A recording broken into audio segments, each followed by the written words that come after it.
Good morning. It's June 25th, 2023, and the dystopian nightmare that is women's healthcare continues in the state of Texas. A 21-year-old woman, 15 weeks pregnant, went in for her ultrasound, and the baby had no head. This is an incredibly rare fetal anomaly, although it does exist. The creepiest part, however, was when her OB-GYN urged her to carry the pregnancy to term and go ahead and deliver a baby with no head.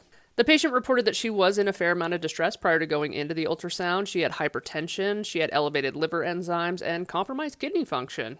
Oh, what I would have paid to be a fly on the wall to listen to that doctor's rationale for why she should carry that baby. The woman in the interview, whose identity is being protected for obvious reasons, talked it out with her partner. They decided they were going to go to New Mexico to terminate the pregnancy. They could only find one clinic that could get them in expeditiously, though. So that's where they went. Finances were also an issue. They had to get a hotel. They had to pay for the abortion out of pocket. So it was roughly going to be about $2,000. They could only afford one night in a Motel 6, so they stayed the night before the procedure, went in, got the procedure. They kept her for roughly 3 hours to monitor for post-op bleeding, and then they sent her home. She reported that she was very sick. Her partner said she was very pale, but they ended up driving all night all the way back to Texas and didn't tell a soul about it. This is incredibly unfortunate how this played out. Boy, if I could armchair quarterback this one with my experience, I would have driven to a New Mexico or Colorado level 2 or level 1 trauma center where there is always an OB-GYN on call, got you on the surgical schedule, got you taken care of overnight in the hospital, complete fluid resuscitation, monitoring, whole 9 yards. I would have treated you like the human being that you are, but unfortunately that didn't happen. I don't know if this woman had Medicaid, if she had a regular OB-GYN. I'm guessing she had some sort of insurance coverage that would have carried over, especially Medicaid. If you're 21 years old, chances are you're probably pretty poor. So that would have carried over to a New Mexico or Colorado hospital. I've assisted in a lot of these procedures in a hospital setting where we do full general anesthesia and monitoring afterwards. So this is a thing that we do. This is incredibly, incredibly sad. I would just want to remind people out there that us medical professionals in pro-choice states are here. Please reach out. The dystopian nightmare that is women's healthcare continues in the state of Texas. I'm the reporter who published this story, so thanks to this creator for giving it a boost. Anyone who has questions, you're welcome to ask me, but I did notice a couple of comments from people saying, well, this wasn't in CNN, this wasn't in the New York Times, and therefore it couldn't be real. And you should always do your due diligence, and you're welcome to Google me. I'm very credible. I've been writing about this issue for going on 20 years. But just because something is not published in a mainstream media outlet doesn't mean that it's not real. A lot of people don't feel comfortable just going to any reporters or going to a mainstream media outlet because they don't know them.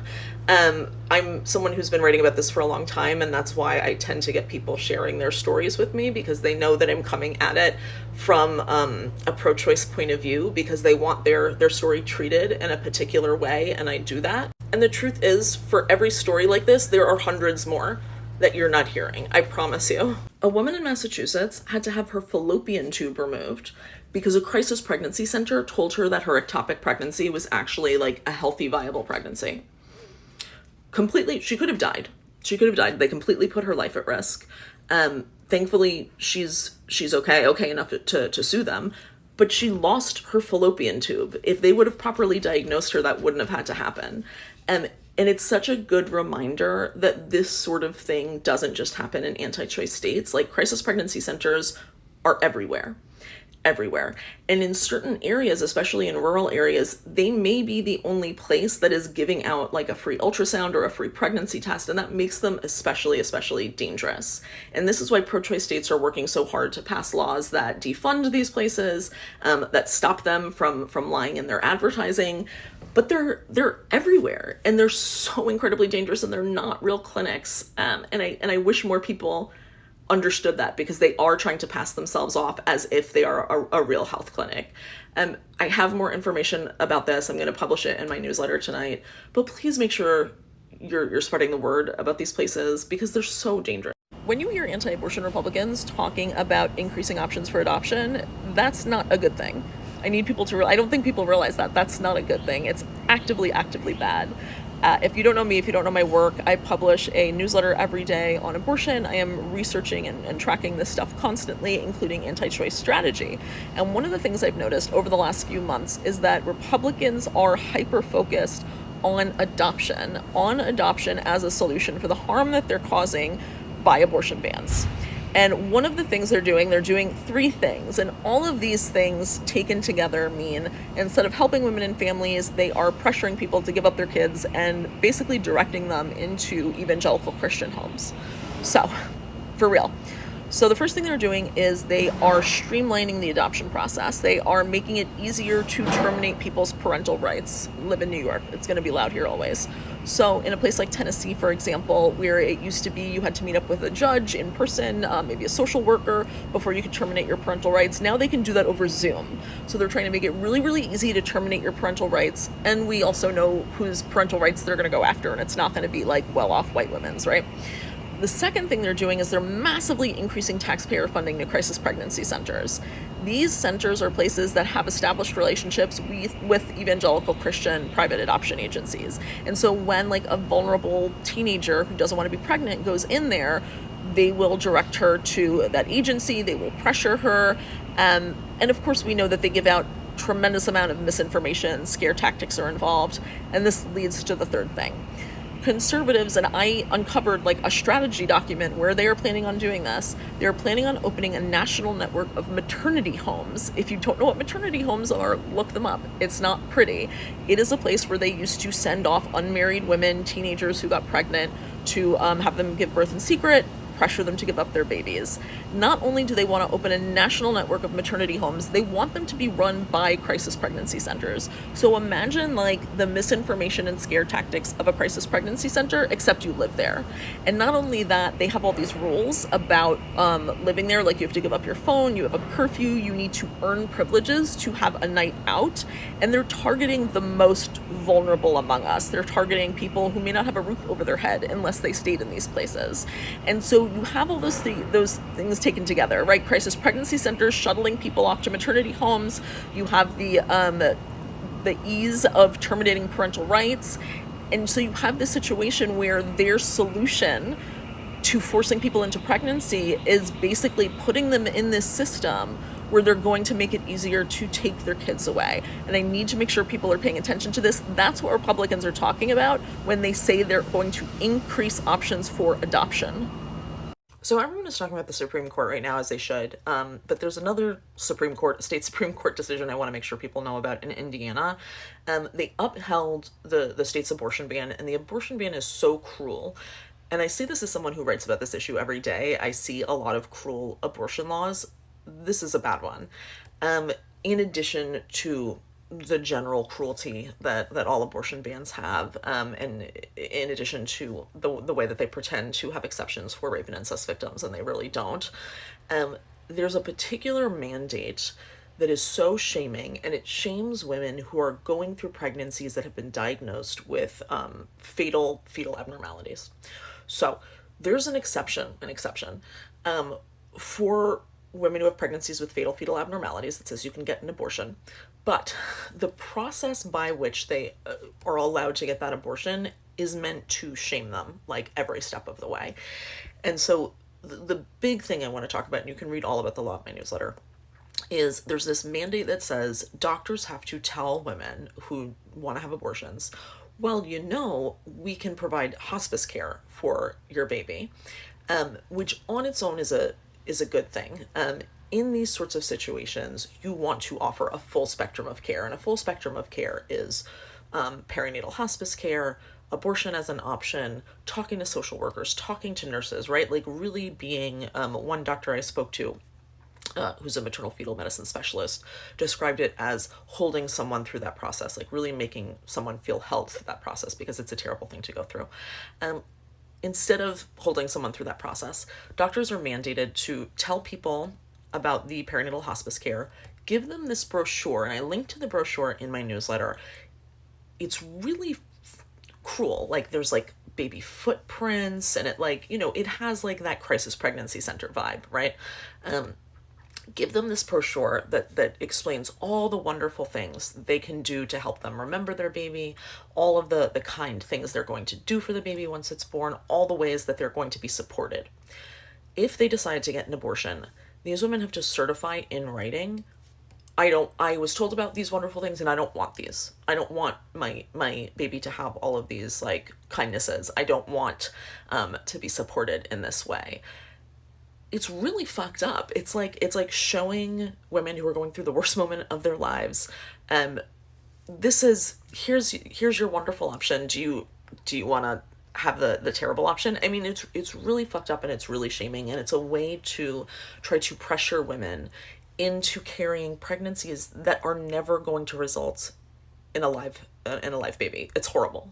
100% agree. These are not places that are regulated, and it tends to be that like the states where they get the most money, where they get millions and millions in funding, are where they are the least regulated. There was this incredible investigation by The Guardian that looked at a Kentucky crisis pregnancy center where literally they were using like expired vaginal ultrasound like disinfectant. They were using like gel that was meant to go on the outside of your body inside people's bodies, like really disgusting, terrible stuff. And when a nurse went to the state medical board, like she was like a anti-abortion nurse who volunteered there, went to the state medical board and was like, hello, they just didn't do shit. They just don't, they don't care. They don't care at all. And the thing is, these places are going to be getting so much more money in the coming years.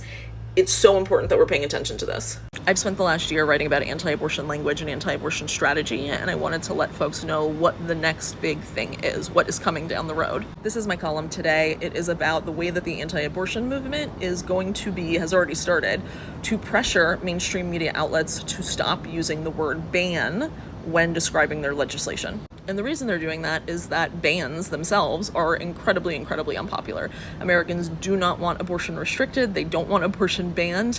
And so the anti-abortion movement thinks that if they can get reporters to stop using the word ban and instead to use these like very vague, less scary sounding words, that maybe voters will fall for their bullshit. The reason I'm worried, though, because it's not unusual for the anti-choice movement to lie, right? The reason I'm worried is that this strategy could be successful. I could see mainstream media outlets caving to their pressure, and that's because mainstream media, one of their biggest weaknesses is this idea of both sides journalism. They feel like in order to be objective, you have to represent both sides equally. But there's a difference between writing something that is fair and giving equal weight, equal credibility to two sides, even when one is completely unscientific and wrong. And that's what we've seen a lot with lots of issues, but abortion especially. And so mainstream media outlets are especially vulnerable to accusations of bias. They don't want to be seen as biased. And what the anti-abortion movement is doing right now is claiming that the word ban is actually pro-choice language, and that if reporters use it, they are being biased by using pro-choice language. And so that's why I'm really worried that this could actually be a successful pressure campaign. You can learn more about the strategy at my newsletter. I write about this stuff every single day. But just make sure you're paying attention to this language, and make sure that your local news outlets, your local newspapers, publications are using correct language. It's been a minute since I made a video because the anniversary of Roe being overturned is tomorrow. And so there is a lot happening in the abortion rights space, obviously. But I wanted to make sure and come on and make a video and tell you about a trend that I noticed over the last couple of days that I wrote about in the newsletter today that I think is really important and really fucked up. I have talked before, I've let you know before, about the way that anti-abortion activists and organizations are trying to get rid of the word ban. They don't want to say the word ban, so when you hear a politician, a Republican, an activist, say that they are seeking a national standard or a national consensus, those are the words they're using instead of ban, right? They're like erasing ban from their vocabulary, which is shitty and misleading, but it is what it is. That's what they do. What they are trying to do now, though, is force reporters to not use the word ban. They don't want the media to use the word ban. They are like mounting this pressure campaign on journalists where they're saying it is not a ban if it has exceptions. And you're lying to your readers if you use the word ban, because if there's an exception, it's not a ban, it's a restriction. The reason they are doing this, they are redefining ban so that it essentially would not apply to any abortion law in the United States, right? Because they could make the argument, like, take the strictest, take like Tennessee, for example, right? Abortion is banned. There is nominally an allowance to give a life-saving abortion, to save someone's life, like barely, honestly. But because that's an exception, they're going to say, oh, well, Tennessee doesn't have an abortion ban because if you're dying, you can get an abortion. They are trying to erase the word ban from the media because they know how unpopular abortion bans are.